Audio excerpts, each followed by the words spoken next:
Бүгінгі шолу Word Microsoft Office бағдарламасының ішіндегі Wordқа арналады. Wordта көп кездесетін проблемалар, көп пайдаланылатын құралдар жайлы кішкене анықтама бере кетеміз. Қалай дұрыс ашу керек, қалай дұрыс сақтау керек, қалай редактировать етуге болады, қалай жалпы Wordпен жұмыс жасау үшін, ыңғайлы болу үшін қалай алдын ала баптау керектігі жайлы. Сонымен документті ашқан кезде ең бірінші кейде кездесетін проблема ол ешқандай жаңағы редактировать басылмайды, көріп отырсыздар. Вставка ешқайсысы актуалды емес, яғни жұмыс істемейді бұның барлығы. Не себепті? Бұл жерде проблема, бұл документ жоғарыда жазылып тұрғандай документтің аты жазылып тұрады. Диплом, final, және де мына жерде защищенный просмотр деп тұр. Сол защищенный просмотр дегеніміз, яғни сіз бұны редактировать ете алмайсыз. Мінекей қанша клавиатураны бассам да редактировать етілмейді. Оны егер сіз редактировать ететін документ болатын болса, бұл, яғни оны редактировать ету үшін біз файлды ашып, мына жерде разрешить редактирование деген бар. Осы разрешить редактированияны басқан кезде бізде автоматты түрде жаңағы жоғарғы жылдам көмекші құралдар іске қосылады. Менің ашып отырған программам Word 2019 жылғы. Егер сіздерге 2013, 2015, 2017, 18 жылғы Wordтар болса, кішкене өзгешеліктер болуы мүмкін. Ол бірақ өте қатты бір айырмашылық жоқ, сондықтан оған қатты мән бермесеңіздер болады. Біз сонымен жаңағы защищенныйды аштық. Енді үстінде жаңағы қарап отырсаңыздар, защищенный деген жоқ, мінекей. Барлығы бізде жұмыс істеуге болады, яғни редактировать етуге болады, өшіруге болады, әріптерді қосуға болады. Жалпы шолу мақсатында Wordқа көбіміз жұмыс істегендіктен бұл жерде көбісі барлығы процесс барысында белгілі болады. Қандай команда, қандай функция атқаратыны мен алдын ала интернеттен іздеп отырып бір реферат тауып, ағылшынша екеніне мән бермей қойыңыздар. Ең бастысы бұл жерде жаңағы осы шрифтлерге, осы жаңағы дайын документке мысал келтіру үшін дайындалған форматтағы документ. Сонымен қарап отырсаңыздар, мына жерде біздерде бөлікке бөлінеді: файл, главная, вставка, конструктор, макет. Біз ең көп жұмыс жасайтын осы файл, главная, вставка, конструктор, макет арасында видпен бірлет настроить етсек, оған көп кіре бермейміз. Рецензирование, рассылки, ссылки біз өте көп жұмыс жасай қоймаймыз. Жұмыс барысында ондайды кездестірген адамдар өте аз. Осыларға және де басқа да бір печать, мысалы, қалай сақтау керек, сол жайлы болмақ бүгінгі видеомыз. Көріп тұрсаңыздар, документті ең алдымен дұрыстап настроить ету үшін, жұмыс істеу барысына ыңғайлы болу үшін біреулер білетін шығар, мүмкін үйреніп қалған шығар, қарап отырған шығар, неге бұл кісіде жоқ деген сияқты. Бұл видеода мынандай жерлерде арнайы линейкалар болады бізде документте. Ол линейкалар қайда кетті? Яғни автоматты түрде орнатылғаннан кейін 2019 жылғы Wordта ол линейкалар көрсетілмейді, бірақ оны көрсетуге болады. Ол үшін біз видқа кіреміз. Видқа кіріп, мінекей видқа кірген кезде, мінекей мына жерде арнайы линейка деген не бар. Осы линейка функциясын бассаңыздар, сіздер үйреншікті линейкаларыңыз қайтадан оралады. Линейка қайтадан оралып тұр, міне.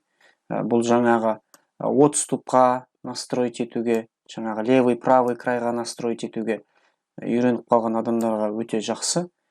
Көтеруге, жаңағы распечатка жасайтын кезде, көбінесе бір-екі бетке сыймай қалған кезде варианттар пайдаланамыз барлығымыз, мынаны түсіреміз, екі бетке сыйдыру үшін осылай үнемдеп, қағазды үнемдейміз, шрифтлерді үнемдейміз. Сондай жағдайда осылай линейкаларды шығарып алып дұрыстап жататын жағдайларымыз бар. Область навигации дегеніміз әр тақырып бойынша, мінекей әр тақырыпқа арнайы навигация жасалынған. Область навигацияды басқан кезде соны көрсетіледі, мінекей. Маған 6-да 2 noise calculations деген керек болса, мінекей noise'ты баса салсам, сол жерге барады. Sleep disturbance керек болса, sleep disturbance'ке бара салады. Страницы мінекей қарауға болады область навигация арқылы. Бізге видта настроить етіп, жаңағы ең бірінші жұмыс жасау үшін офисте видта дұрыс настроить ету үшін область навигациядан дұрыс жұмыс жасау үшін бізге линейка ғана керек, менің ойымша. Біз көбінесе осылай үйреніп қалғанбыз. Сондықтан осы видтан линейканы шығарып аламыз. Болды. Содан кейін ары қарай главнаяға барып өзіміздің жұмысымызды жасаймыз. Яғни өзіміздің жұмысымыз қандай ол жұмыстар? Ол главнаяға кішкене түсініктеме бере кететін болсақ, бұл жерде бізде копировать, вставить, вырезать дегендер бар. Яғни копировать, көшіріп алу, осы жазуды орнын жаңағы жоғалтпастан екінші орынға қоятын болсаңыз, осы сөздерді құр копировать етіп көшіріп аласыз. Яғни келесі жерге дәл сол сөзді қайтадан қоятын болып жатсаңыз, тышқанның оң жақ батырмасын басып, мына жерде вставить деген бар. Вставить деген осы мінекей параметры вставки деп тұр ғой. Параметры вставкида жаңа сохранить исходное форматирование, объединить форматирование, рисунок вставить, содан кейін сохранить только текст деген бар. Біз енді текстіні копировать еткендіктен біз сохранить только текстіні ғана қоямыз. Мысалға мен мына сөзді копировать етіп алайын, түрге дейін. Копировать. Мына жерге кішкене отступ жасайын, enter басып. Вставить. Болды, мінекей копировать етіп алдық. Ал жаңағы бірінші түп нұсқасы оның орнында сақталды. Яғни ол ешқайда кетіп қалған жоқ. Ал егер біз печать етіп жатып, жаңағы сөз дұрыс емес, жаңағы сөздің мысалы байланысқаны дұрыс емес, сондықтан мына сөзді мысалы аяқ жағында тұру керек деген ой сізге келіп жатса, аяқ жағында тұру керек, не болмаса ортасына қою керек осы сөзді деген сияқты. Олай болса сіздер бұны қайтадан выделить етіп аласыздар, яғни тышқанның курсорын вводты мына жерге алып келіп, мына сызықша жанып сөніп өшіп тұрған сызықша, ол бізде ввод деп аталады. Шетіне алып келіп, соны былай выделить етесіздер, тышқанды басып тұрып, сол жақ тышқанды басып тұрып, қолдан жібермей, қолды тышқанның кнопкасынан басып тұрып, керекті жерге дейін выделить етіп аласыздар. Ол белгілі болғанда өздеріңізге қай жерге дейін выделить еткіңіз келеді, сол жерге дейін выделить етесіздер. Мысалы 707 түрге дейін выделить етейін. Тышқанды жібереміз қолымызды басып тұрған. Содан кейін оң жақ батырманы басқан кезде бізде функциялар шығады. Вырезать, копировать. Яғни вырезать деген қиып алу. Орнын қалтырмай қиып алу. Вырезать еткен кезде біз мінекей орнын қалтырмай қиып алдық. Оны біз мынаның жанына қояйық, пробелдан кейін. Содан пробелді қоямыз да, жаңағы вставить тауып аламыз қайтадан. Текст болғандықтан құр текст вставить. Мінекей вставить етілді. Ал мына жерде ол қалған жоқ. Былай болды. Содан кейін ол былай болды. Мінекей. Осылай. Бұл копировать, вырезать, жаңағы вставить, осы команда. Олар бізде мына жерде орналасқан. Главнаяның ішінде осы орында орналасқан. Келесі бізде шрифтімен жұмыс жасау. Яғни шрифт деген әріптер. Әріптер, үлкен әріп, кіші әріп, бас әріп, корень, квадрат әріптерге жаңағы басқа қаріптің түрін пайдалану, мысалға әріптің түр-түрі бар. Мысалы біздің мынау пайдаланып отырған әрібіміздің шрифтіміздің атауы Times New Roman деп аталады. Ал одан басқа шрифттер бар. Мінекей мысалы Cooper KZ-ті мен қойсам, мына жерде көріп тұрғандарыңыздай мынандай шрифт болды. Ол яғни мынау шрифт. Мен егер басқа шрифтін алатын болсам, қисық. Көріп тұрсаңыздар, қисайып жатыр. Мінекей ойнап тұрған шрифт, мен таңдап жатқан шрифті. Кейбір шрифттер бір-біріне сәйкес келмегендіктен төртбұрыш болып қалып жатады. Мысалы, мынандай жағдай болып қалып жатады, жаңағы ой өрнек болып кетеді. Мінекей мынандай ой өрнек болып кетеді. Бұндай жағдайда ол демек сізге сәйкес келмейді, немесе басқа шрифтіні қарастыру керек. Ол қорқынышты проблема емес, өйткені кейбір документтер, кейбір адамдардың компьютерінде өздері орнатып алған дайын шрифттары болады. Ол туралы кейін басқа сабақ түсіре жатармыз. Шрифттарды қайдан алу керек, қандай шрифттарды пайдалану керек.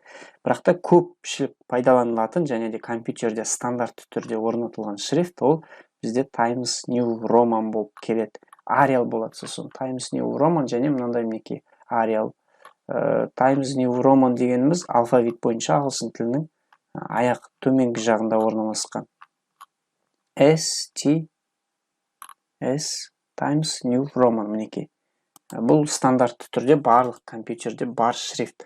Сондықтан егер біреулер жаңағы документ жасайтын болса, көбінесе қалыпты ереже бойынша Times New Roman шрифт 14-пен жасайды. Реферат, көбінесе реферат, дипломдық жұмыстар, жаңағы диссертация, осының барлығы арнайы бір ережемен жасалады. Ол Times New Roman 14-ші шрифт пайдаланылады.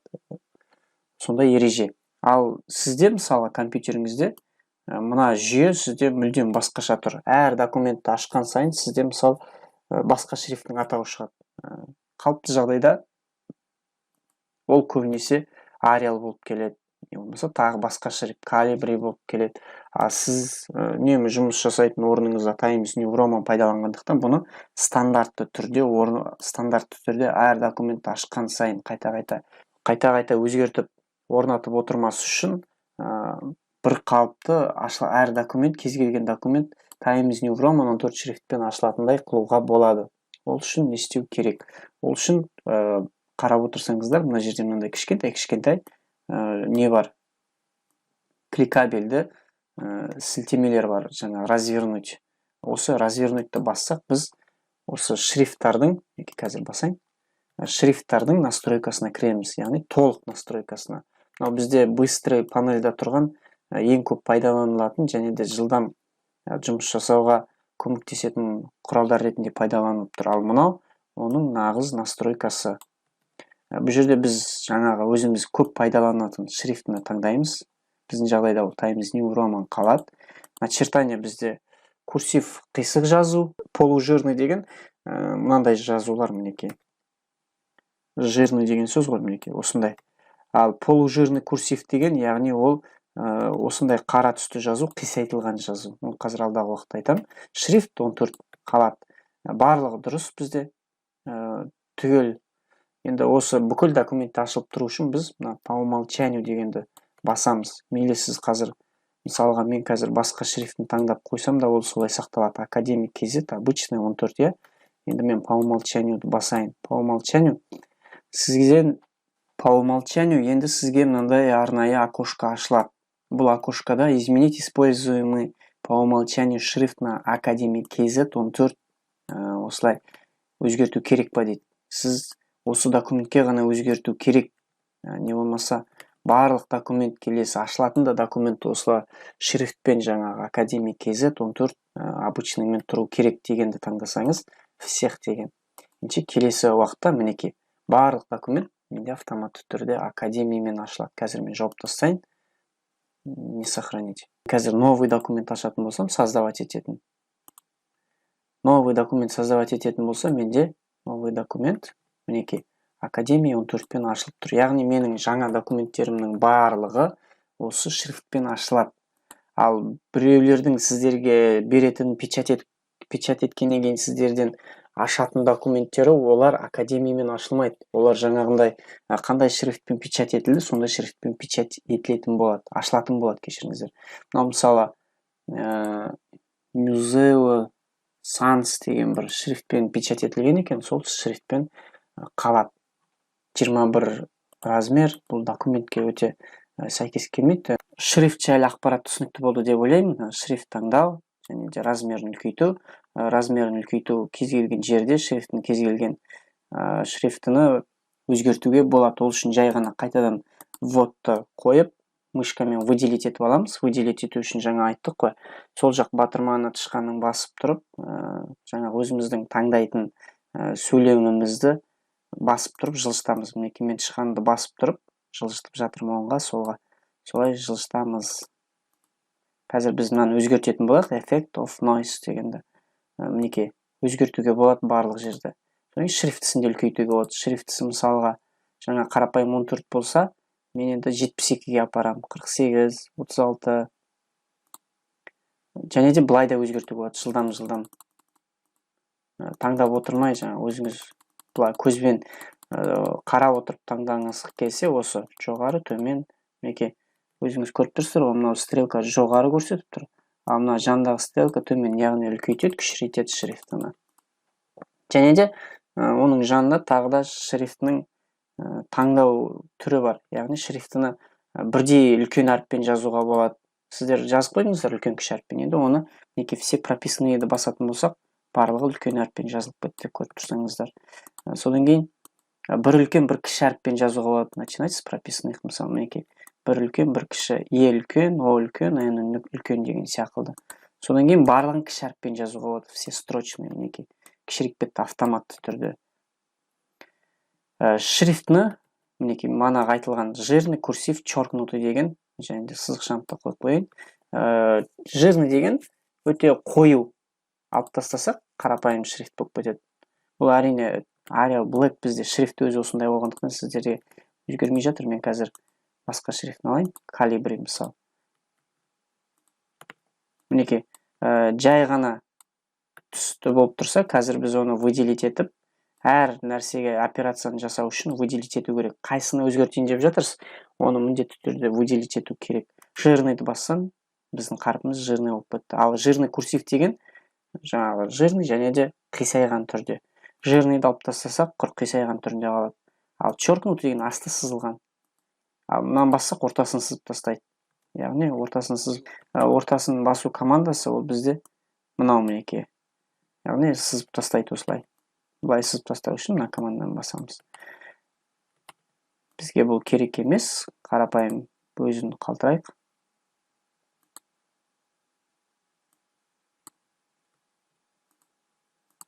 Жирный қала берсін, шрифті өзі бола берсін. Бұл командалар түсінікті деп ойлаймын. Бұл жерде тағы да не бар? Бұл жерде мына сөйлемді, мысалы, тақырыптарды бояп тастауға болады. Тақырыптарды бояу үшін мына жерде мінекей AB деген бар. Нақсат бояп тастасаңыздар болады түр-түрімен. Және де қараға, мысалы, қара шрифт көрінбей қалды делік, иә? Ол үшін әріпті де бояуға болады. Ол үшін тағы да выделить етіп аламыз. Содан кейін шрифтін таңдаймыз. Ақ таңдасақ болады, сары таңдасақ болады, көзге көрінетін түстер, иә? Қараға көкті қоймайсың ғой, сондықтан ашық түстерді таңдайсың. Осылай істеуге болады. Бұны қайтадан орнына келтіретін болсақ, жай ғана нет цветан бастаймыз. Ақ түсті, яғни нет цвета, ал жаңағы біздікі мысалы сарымен боялып қалды деп есептейік. Сарымен боялып қалды. Не болмаса қараны таңдайсыздар, авто. Не болмаса мына жерден қараны таңдай саласыздар. Болды. Бұл бізде шрифтімен жұмыс жасау. Шрифтімен жұмыс жасаудың жанында айтпақшы, ұмытып кеттім. X квадрат жаңағы не болмаса төменгі квадрат қою тәсілі бар. Яғни noise-тен кейін квадрат қойғымыз келсе, біз алдын ала ең бірінші x квадратты басамыз. Содан кейін барып, жаңағы цифрды басамыз клавиатураларыңызда. 2, 3, неке мен басам, содан кейін барып 3-ті басам. Қазір күте тұрыңыздар. Мінекей 3 басылды. Қазір бізде noise 3 деп тұр, квадрат деп тұр. Ал енді төменге түсіру керек болса, мен тағы да басам бірінші. Төменгі x-тің төмен 2-ні басам, сол кезде ғана барып ол қойылады. Ол үшін бірінші мынаны өшіріп тастайық. Содан кейін x квадратты басайық. X квадрат басылды. Мінекей, көріп тұрғандарыңыздай.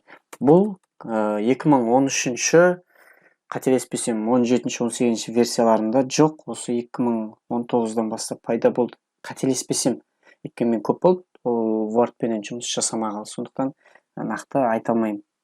Енді абзацқа көңіл бөлейік. Келесі шрифттан кейін абзац бар. Абзац дегеніміз бізде мынау шетіндегі бос орындарды көріп тұрсыздар ғой. Жоғарыдағы бос орын, шетіндегі бос орын. Абзац, яғни жаңа жол деген мағынаны білдіреді, иә? Жаңа жол қалай басталу керек, не болмаса мынау біздер папкаға кейде подшивать етеміз документтерді, жаңағы екі тесік қалдырып. Сондайға арнайы документтерді осылай 30 топ қалдырып тұру керек. Кем дегенде 3 сантиметр. Стандартты жағдайда ол 3 сантиметр болады. Мынау жақтан 3 сантиметр болады, мынау жақтан қателеспесем 1-1,5-2 сантиметр болады. Дұрыс документ жасау, документ жалпы реферат болсын, негізі солай жасалады. Оның барлығын қалай жасаймыз? Мына жерде таныса кетейік. Жоғарғы жақта бізде реттілік бар. Яғни бірінші, екінші, үшінші қайта-қайта қолмен қойып отырмас үшін, содан кейін жаңағы жұлдызша, жақша, мынаны басайын көрсетейін сіздерге. Мінекей, қара нүкте, дөңгелек нүкте, төртбұрыш нүкте, мынандай бар, мінекей галочка. Осының барлығын жаңа маркер деп айтамыз. Осы маркерларды қою, содан кейін реттілікті қою.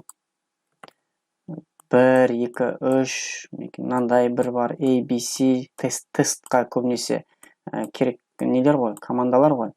Осылардың барлығын қою, осы абзац жауап береді. 1-1, 1-А, мінекей 1-1, 1-11, 1-А деген.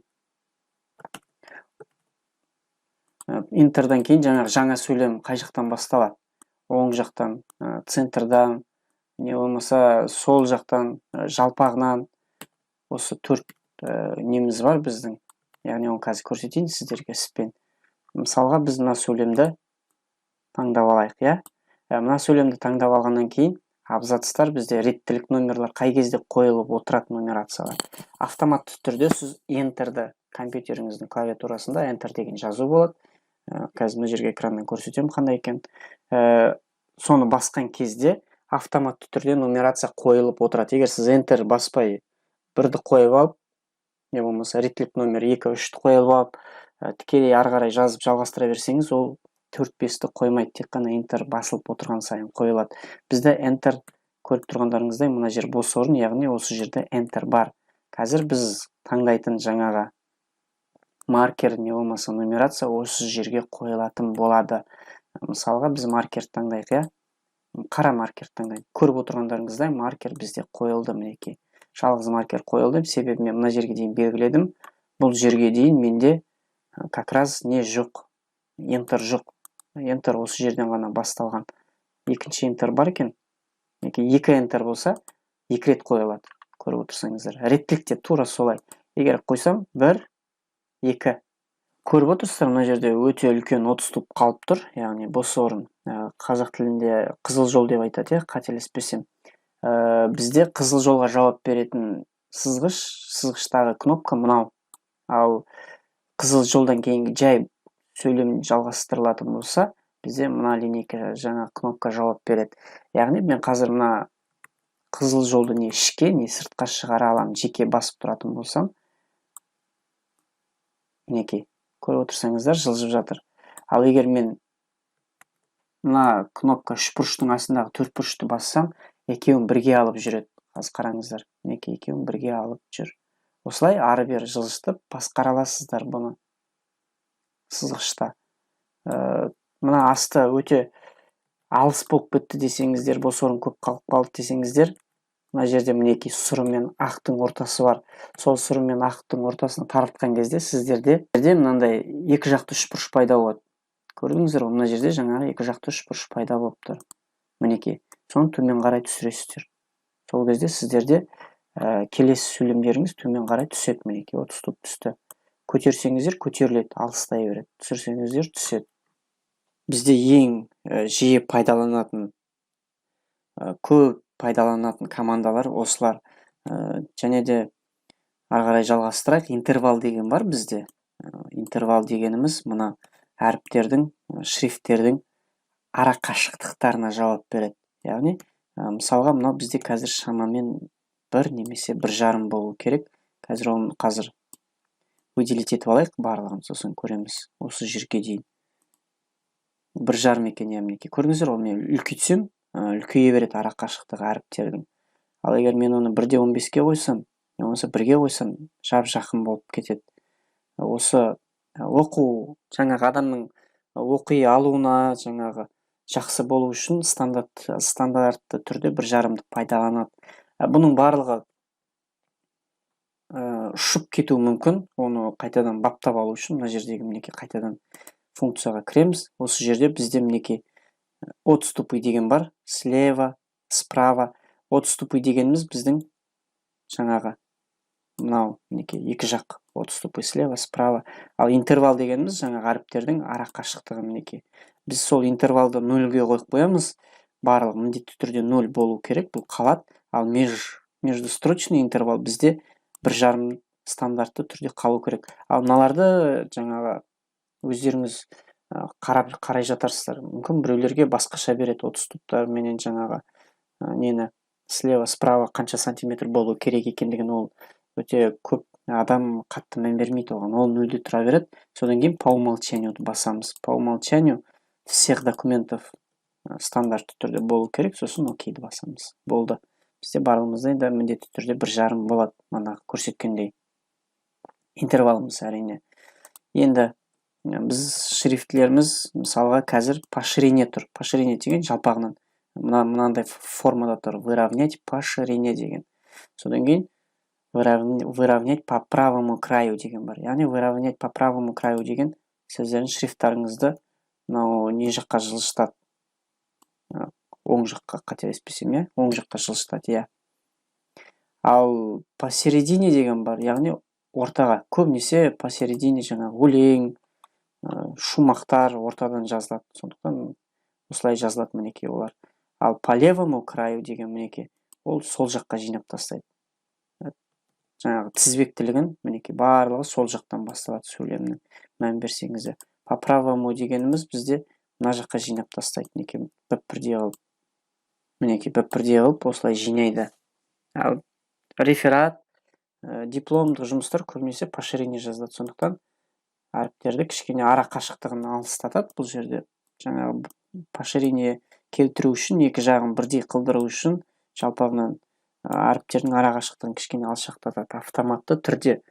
Біз выделить ететін болсақ, мына сөйлемді мысалы басқа қалай айтсам екен сіздерге, артын фоны ақ қой бізде, жалпы ақ қағаз, мінекей көріп тұрғандарыңыздар. Соны выделить еткіміз келсе басқа түске заливка деген бар бізде.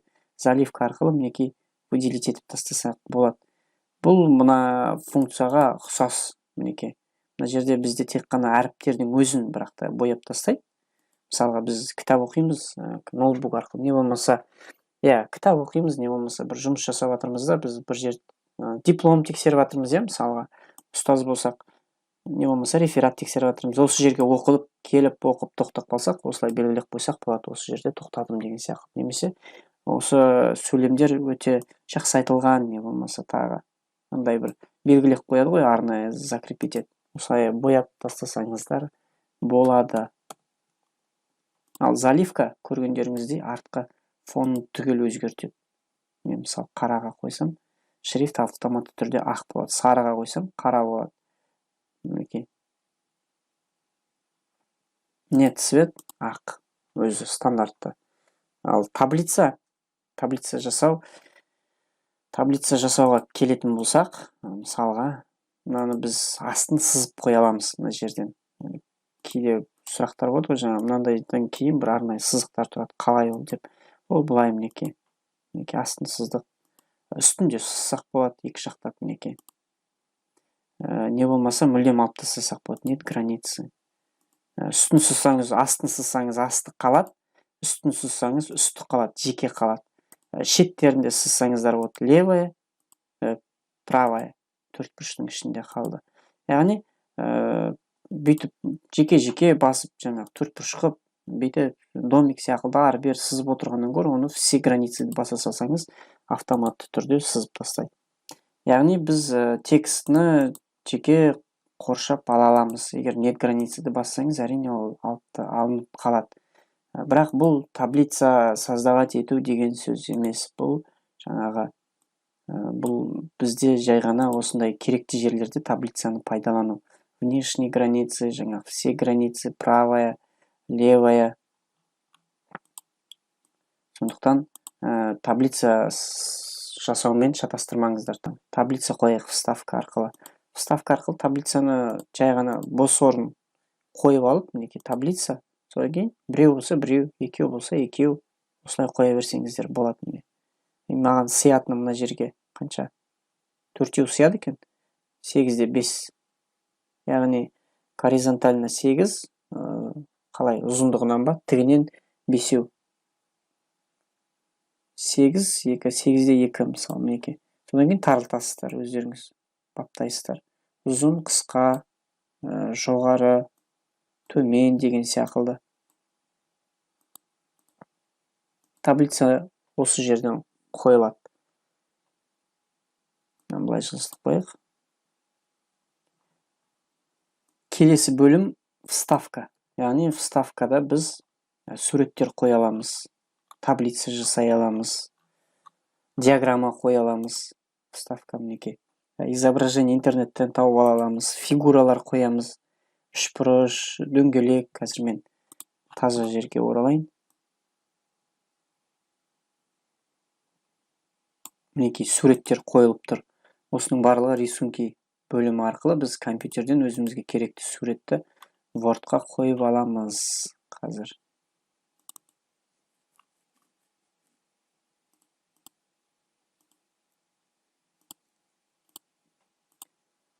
Мінекей қойдық. Содан кейін бұны корректировать ету үшін бізде арнайы раздел ашылады жоғарыда. Формат деген. Көріп тұрсаңыздар, работа с рисунками деп жеке ашылады. Яғни біз сол форматты басып өтсек, вставкадан суреттің үстін басқан кезде, бізде мына суреттің кез келген жерін бассақ, формат деген ашылады. Сол форматқа өтетін болсақ, мінекей форматта яркость бар, суретті ағартасың, қоюландырасың, обычный. Перекрасить деген бар, авто оттенки серого, подложка. Подложка деген жаңа кішкене фоновый цветін азайтады. Сжать рисунка бар, размерін. Эффектлер бар, көлеңкелер қоямыз суреттерге неше түрлі. Сосын тағы положение бар айтпақшы. В тексте мінекей бұны бірден баспай, ақырын бассаңыздар, өзі жай стрелканы, яғни стрелканы жүргізіп, бүйтіп қана көрсеңіздер, сіздерге примерін сразу көрсетеді. Мінекей положение мысалы. В тексте, содан кейін мінекей положение сверху слева с обтеканием вокруг рамки. Положение сверху в центре обтеканием. Мен кішірейтейін сіздерге көріну үшін. Осылай. Осылай болсын. Үш бетте положение мысалы міне жылжиды. Былай. Мінекей. Былай болады. Положение посередине слева с обтеканием текст вокруг рамки. Яғни айналасы текстпен толтырылған. Жоғары жақта, оң жақта, сол жақта дегені ғой. Ортасында, шетінде, төмен. Яғни суреттің орналасқан орнын тағайындайсыздар, положение. Обтеканием текст деген суреттің бетінен жазу өтіп кетеді, немесе жағалай қоршап жазылады, не болмаса, мінекей мына примерлар сияқты. Мына шеттеріне жазулар жазылмайды. Егер оны таңдайтын болсаңыз, шеттеріне жазу жазылатындай қылып та істеуге болады. Біз қазір жалғастырайық мысалымызды. Сурет, формат, обтеканием текстті басам. В тексте мінекей. Текстінің арасында квадрат. Менің суретім жоғары жақта болғандықтан квадрат екені өте қатты сіздерге көрмейді. По контуру. Контур дегеніміз жаңағы суреттің астынан жазулар өтіп кетеді. Мына жерде бізге сәйкес келмейді, өйткені картинкамыз жоқ болып кетті. Сквозной. Сквозной мінекей. Төмен түсіп кетті. Бос орын қалып қалды, сондықтан не болмаса бізге размерін кішірейту керек болады. Сквозной жасау үшін былай. Мінекей сквозной деген бізде жағалай тексттер пайда болды.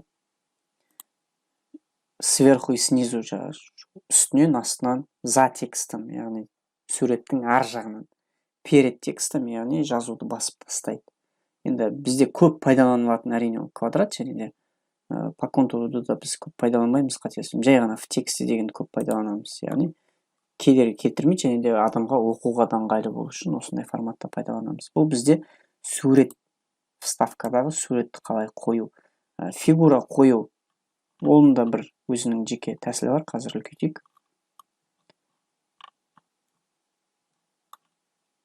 Мына жерде мысалы төменге қарай маған фигура қою керек болады. Мысалы қандай фигура алсам екен? Мынаны алайын. фигура ол сурет сияқты болып есептеледі, сондықтан былай қойсам мінекей алды арты пайда болады қайтадан. Яғни мінекей мына жерде тағы да работа с надписями деген функция пайда болды, формат деген, направление текста, добавление надписи, положение, обтекание пайда болады. Бұл жерде тағы да мен енді шрифтларым артта қалып қойды, мен оны көрсету керекпін ғой қалайда бірдеңе қылып. Мен яғни в тексте таңдаймын, не болмаса квадратты таңдаймын. Міне осы квадрат таңдасаңыздар осындай жағдайда суреттің емес, қарындашым істемей қалды, мінекей осылай болады. Ары қарай бұған қалай жазуымыз керек? Міне автоматты түрде жазылады, не болмаса добавление надписи дегенді басасыздар құр. Сол кезде мынандай төртбұрыш пайда болады бізде. Солай жазсаңыздар болады. Екі вариант. Енді төртбұрыш жаман көрініп қалады шеңбердің ішінде десеңіздер. Мінекей жазылып тұр.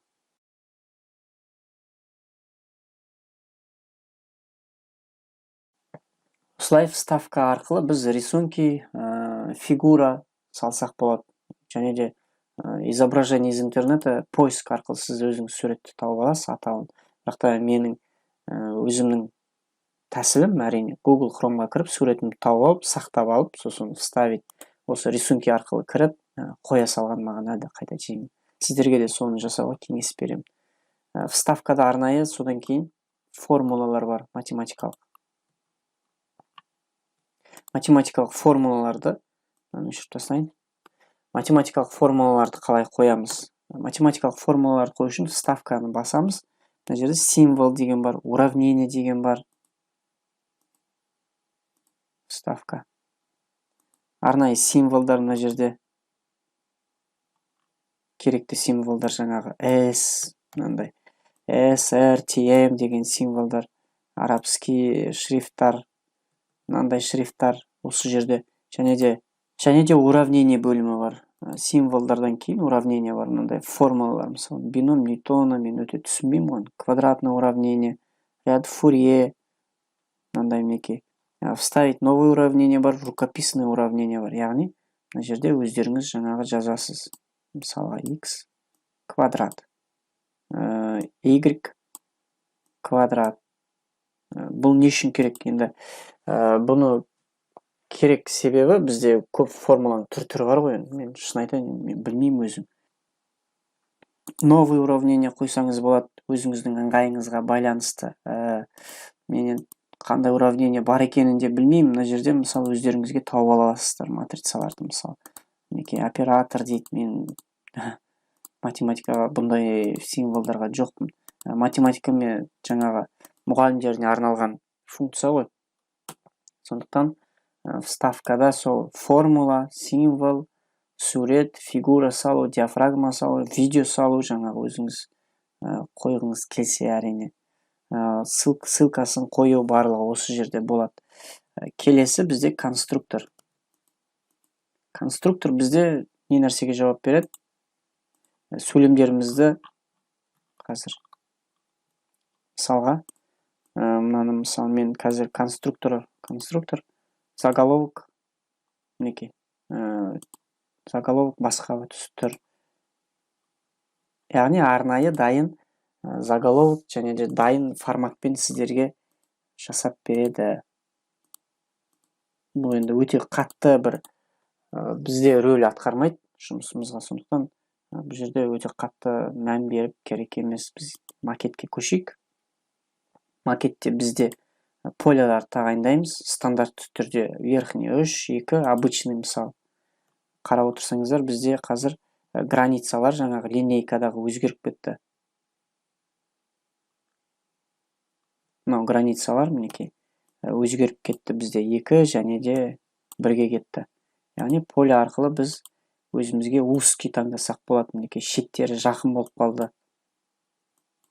Әрине, бұны сізмен енді көмектесем көп адамдарға. Сол кезде біз қолмен тарылтқан жақсы да, ондайға біз көп жүгінбейміз ғой.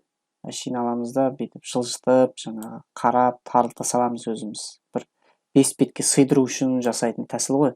Сондықтан қолмен көрсеңіздер де болады. Ориентация бізде жаңағы альбомный, книжный вариант. Яғни мынаның барлығын книжный вариант, альбомный вариантқа көшіру керек болса, барлығын выделить ету керек болады. Выделить ету үшін біз арнайы командаға жүгінеміз. Арнайы команда ол бізде Ctrl-A. Клавиатурада Ctrl-ды басып тұрып, A-ны басып қалсаңыз, сосын жіберіп қаласыз. Екеуін бірге басқаннан кейін барлық документ выделить етіледі.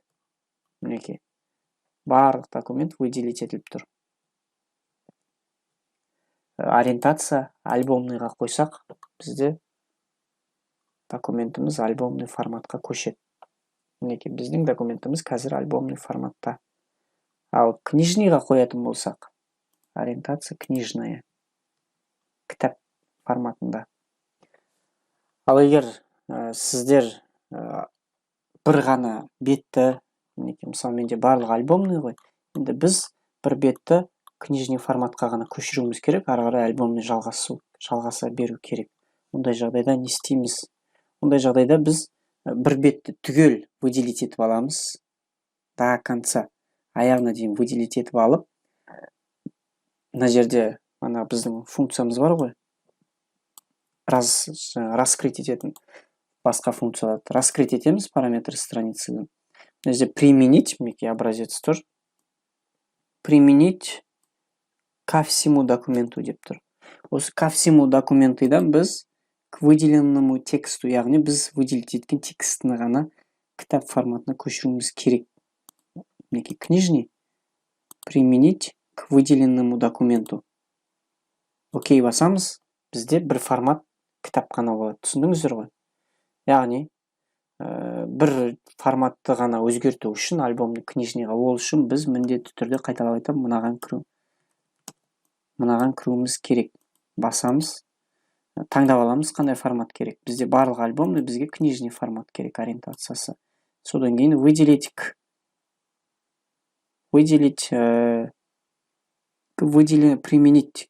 применить к выделенному тексту басамыз. Сол кезде бізде осылай болады. Альбомный, книжный, қайтадан альбомный кетіп жатыр. Бұл жерде көп пайдаланатынымыз осы. Содан кейін тағы бір жағдай. Менен барлық ориентациясын книжный қылып қояйын.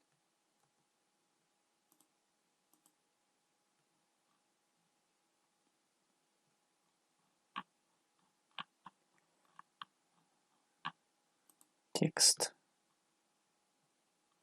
Содан кейін келесі бөлік, ол бізде размер. Біз енді стандартты түрде A4 пайдаланамыз, сондықтан бізде A4 тұра берген дұрыс. Енді ол сіздің печать ететін документіңізге байланысты, егер шағын ғана A4-тің жартысы болса, одан да кіші болса, 10-15, 13-18 деген размерлер бұл жерде толып жатыр. Колонки. Колонки дегеніміз, мысалға, екі столбецқа, екі колонкаға, үш колонкаға бөліп тастау. Осы бетті біз қазір колонкаға бөліп тастайық, иә? Выделить етейік, осы бетті ғана, бір бетті. Колонкадан екеуді алсақ, екіге бөлініп кетеді. Мінекей, екіге бөлінді. Үшеу алсақ, үшке бөлінеді. Төртеу алсақ, төртке бөлінеді деген сияқты. Другие колонкадан мына жерден төртті қойсаңыздар болады. Мінекей, төртке бөлінді. Бізде біреу болып тұра берсін.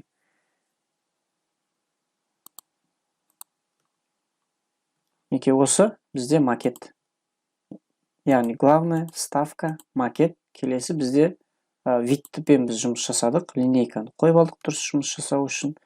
Біздің көп пайдаланатын, жаңағы Word-та өте көп қолданатын командаларымыз, көмекші құралдарымыз бізге көмектесетін жылдам. Осы ең негізгілері осы главная вставка, конструктор және де вид. Видті бірлет линейкасын қойып алсаңыздар, ары қарай бұл жерде қарайтын, жаңағы не болмаса жасайтын ештеңе жоқ. Сетканы бассаңыздар, мысалы сетка болып ол артық нәрсе. Сондықтан бізге керек емес. Әрине сетканы математикалық распечатка жасаймын десеңіздер жақсы, әрине, мінекей. Істеймін десеңіздер распечатка. Ал негізі шрифтқа, не болмаса редактировать ету үшін, нумерация қою үшін, маркировка қою үшін бізде осы негізгі құрал главная командасындағы панеліндегі көмекші құрал. Вставкада біз сурет, фигура және де диаграмма қоямыз, формулалар қоямыз. Конструктор біз жаңа заголовокты таңдаймыз, қалай болу керек, қандай стильде болу керек, өте қатты маңызды емес. Олда да макет, жаңағы альбомный книжный осы жерде, колонка осы жерде, размер осы жерде, вставкада айтпақшы, таблица да қоямыз.